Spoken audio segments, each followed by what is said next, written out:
Pengendali Johor Darul Takzim, Benjamin Mora merombak kesebelasan utamanya pada pertemuan menentang juara 8 kali Liga Super China itu dengan sekembalinya pemain utama seperti Bertson da Silva, Leandro Velasquez dan Shahrul Saad.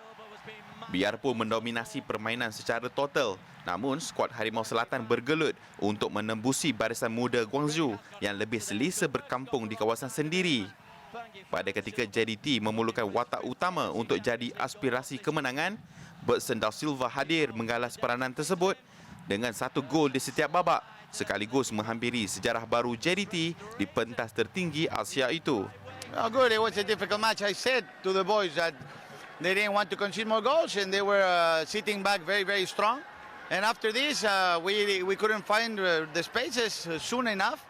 But at the end of the day, we try our best. We control most of the actions, and the goals are there. So 3 points is a good thing. Well, a long time not playing, so I cannot expect fabulous. But at least they had some game time, and they adjust very well. Di sebalik kejayaan, JDT merekodkan kemenangan ketiga kempen musim ini. Tahukah anda, daripada 9 gol yang dihasilkan skuad Harimau Selatan, Bertson da Silva menyumbang 6 gol dalam 4 penampilan. Malah Bertson turut memegang rekod unik musim ini. Setiap kali penyerang import Brazil ini menjaringkan gol, JDT memiliki rekod kemenangan 100% dalam semua kejohanan. Jadi tidak hairanlah ada yang menggelarkan prestasi muka penyerang utama JDT itu Bergshow. Rentetan jaringan yang dihasilkan seperti pertunjukan buat penyokong setia JDT. Well, I feel good. The penalty, I really don't hope the situation for today, but I'm prepared. My preparation is very well. Day by day is very good. Training. This is one characteristic, but I can improve all the things. Shooting, penalty, anyone. So this is the more important is 3 points. Yes, if you see the another teams, another players, not everyone rest, but some players need to rest because the game by game after 48 hours, so it's difficult. This competition requires the very strong, you know. So we need rest.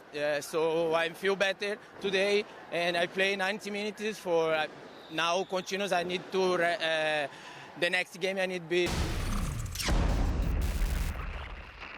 Baik, kita bersama dengan wartawan Kal Nunis di selatan tanah air. Assalamualaikum. Khabar Kal? Waalaikumsalam, khabar baik akhbar. Alhamdulillah, alhamdulillah. Okey, baik. Kal, kemenangan tipis tampak macam tak selamat buat Johor Darul Takzim ketika ramai menyangka ada jaringan besar semalam. Jadi Kal, first and foremost lah, apa reaksi Kal tentang perlawanan semalam? Okey, seperti yang kita maklum kemenangan berpihak kepada JDT itu bukannya satu yang luar jangkaan, sememangnya tepati ramalan, akan tetapi ramai yang menjagakan lebih banyak jaringan yang terhasil. Walaupun kita tahu Guangzhou selepas 3 aksi pertama saingan ACL ini, mereka hadir untuk misi yang tersendiri untuk bukannya nak mengelak kekalahan tetapi mengurangkan defisit gol yang dibolosi. Walaupun kita tahu intipati itu, namun JDT nampak lebih sukar untuk menembusi barisan terakhir Guangzhou apabila mereka mengamalkan formasi 5-4-1 dan sekali itu menyukarkan JDT untuk menembusi dan membuat satu hantaran daripada kiri ataupun belah kanan. Mujur Bertson da Silva bijak mencari ruang eksploitasi kelemahan pertahanan yang jauh dan tidak berpengalaman di pentas tertinggi ini untuk mendapatkan satu penalti di bahagian separuh masa pertama sebelum skuad Benjamin Mora dapat keputusan yang sama di penghujung aksi. Apa yang boleh saya katakan bagi Benjamin Mora, kelebihan jaringan itu antara yang intipati yang kedua yang harus dimiliki untuk JDT. Beliau masih lagi menegaskan bahawa intipati untuk mendapatkan kemenangan 2 aksi yang terakhir Guangzhou dan juga Ulsan Hyundai nanti, itulah yang penting. Walaupun 1-0 itu sudah cukup untuk melayakkan diri ke pusingan 16 terbaik buat kali pertama selepas 4 kali membuat penampilan di pentas tertinggi Asia itu. Benjamin Mora merasakan ini peluang yang terbaik untuk melahkan sejarah, dan pada ketika Ulsan Hyundai terus melakar badi untuk Toru Oniki yang belum pernah menewaskan Ulsan Hyundai dalam 4 tahun sepanjang bersama dengan Kawasaki Frontale ini, sudah cukup membuatkan pada hari Sabtu nanti pertemuan terakhir kumpulan I take it or leave it untuk kedua-dua pasukan di peringkat yang tertinggi, sementara Kawasaki dijangka untuk menang mudah pada asing terakhir, namun pertemuan untuk dua pasukan teratas kumpulan A ini menjadi penentu kembaraan untuk 16 pasukan terbaik dalam ACL musim ini, Akbar. Okey, satu soalan, dua jawapan. Alhamdulillah. Terima kasih. Baik, tetapi Kal, secara matematiknya sebenarnya bukan mudah untuk mengharungi perlawanan yang terakhir. Kerana JDT akan menentang pasukan Ulsan. Dua-dua nak menang. Tetapi Kawasaki Frontale juga ada peluang.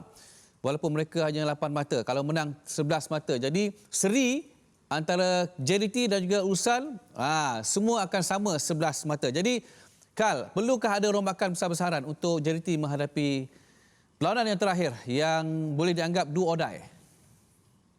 Rombakan yang dimasukkan Akbar sudah pasti sekembalinya Naksu Insa yang terlepas 2 aksi yang terakhir.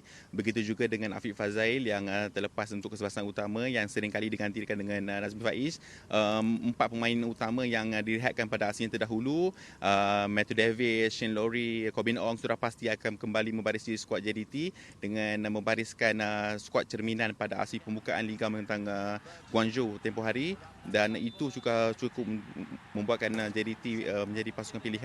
Sekali lagi menewaskan Ulsan Hyundai, namun intipati daripada skuad Korea, mereka hadir dengan orang cakap intipati yang lebih baik kali ini apabila kelebihan memihak mereka. Kita tahu kalender style ini setiap kali 3 hari 6 kali perlawanan dalam cukup jadual yang padat.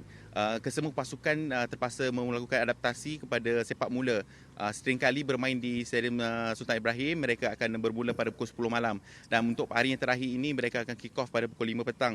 Dan itu sudah pasti merencatkan sedikit persiapan skuad JDT yang selama ini melakukan persiapan sepak mula pada pukul 10 malam. Pukul 5 tu waktunya sudah pasti belum first time lah untuk JDT untuk memulakan sepak mula. Dan bagi Kawasaki ataupun Ulsan Hyundai, mereka seringkali sepak mula pada pukul 5 petang terpaksa bermain di Stadium Lakin. Itu orang cakap perang psikologi di luar sebelum 48 jam sebelum sepak mula. Apa yang pasti JDT akan tampil dengan lebih berbisa, ngauman seperti yang orang cakap daripada pemilik TMJ, Johor Darul Takzim. TMJ sudah memberi laungan untuk memenuhi Stadium Sultan Ibrahim pada hari Sabtu. Peranan pemain ke-12 JDT saya rasa menjadi penentu untuk kebangkitan JDT sekaligus mara ke pusingan 16 terbaik, Akbar. Okey, baik. Terima kasih, Kal. Cukup padat laporan yang anda berikan menjelang pertemuan perlawanan terakhir peringkat kumpulan I. Okey, terima kasih sekali lagi.